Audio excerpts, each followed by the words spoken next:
On Sunday night, you could see the whole thing. The version of you that goes to the gym at 6 a.m., finishes the course, writes every day. You could feel it. It was right there.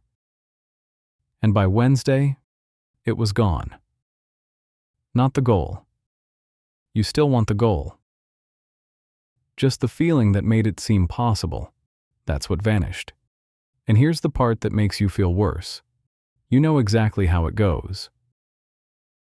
Gym membership used 4 times. Notebook, 3 pages. App downloaded at midnight. Every time the same shape. Huge at the start. Gone within days. And every time you reach the same conclusion about yourself. That you're lazy. That you lack discipline. That if you really wanted it, it would have stayed. I want to show you why that conclusion is wrong, and why it was never supposed to stay. Start with something strange that almost nobody notices. Think about the last thing you were genuinely excited to start. Now find the exact moment that excitement was at its highest. Be honest. It wasn't in the middle of the work. It was before. Deciding, making the plan.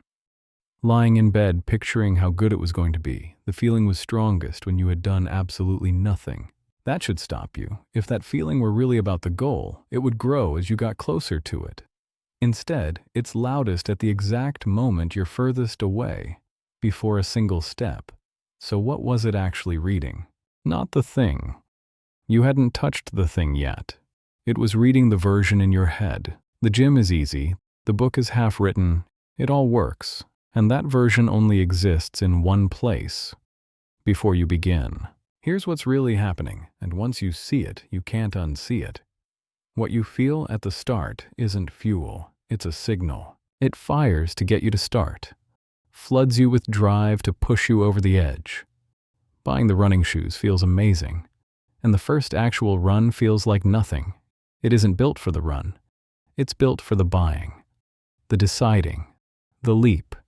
It runs on things that exist before you start. A reward you imagine, effort you haven't done. Now watch what happens the moment you begin.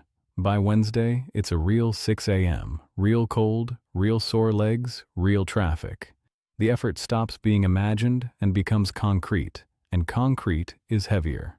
At the same time, the reward changes too. One workout doesn't change your body. One page isn't a book. So the reward becomes a distant, ordinary fact. Both halves depended on the thing being imagined. So the feeling didn't betray you. It didn't run out because you're weak. It faded because it did its job.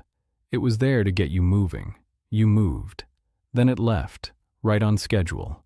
Nothing about the goal changed. You didn't want it less. The feeling was only ever there to get you started, and you'd started. But here's where it gets uncomfortable. Because now there's a gap. The starting signal is gone, but the work is still there, waiting. And most people, without realizing it, do one specific thing in that gap. They wait. They wait to feel it again. Once the motivation comes back, I'll start again. And it's not coming back. There's nothing left for it to start. You already did that part. You already know how to do the other version. You do it every day, brushing your teeth, showing up to work, answering the message you don't want to answer. Nobody feels a Sunday night rush about brushing their teeth. You kept doing it anyway. This is the trap, not the fading, the waiting. So maybe the question was never how to get the motivation back. Maybe the real question is this: how long have you been waiting to feel ready again, for something you already began?